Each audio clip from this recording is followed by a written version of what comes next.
কাজের মেয়ে চাই, প্রতি মাসে 50,000 টাকা। কুড়িয়ে বাবা, তাহলে তো এই কাজটা আমিই করব। তাহলে যাই, কাজটা করেই আসি। এইবারই মনে হবে। বাড়ি কেউ আছেন? কে বলুন?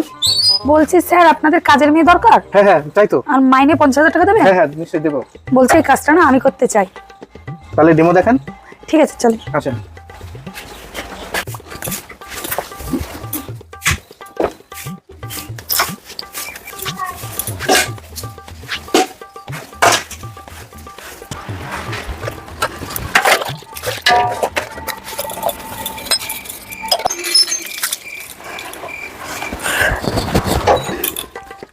স্যার, হ্যাঁ আমার সব কাজ হয়ে গেছে। তা আপনার কি কাজটা পছন্দ হয়েছে? হ্যাঁ, পছন্দ তো হয়েছে। তাহলে কাল থেকে আসি? না, কালকে থেকে আসতে হবে না, আমার বউ তো বাড়ি নেই। আমি আমার বউর কাছে জিজ্ঞাসা করি, তারপরে আপনাকে ফোনে জানাচ্ছি।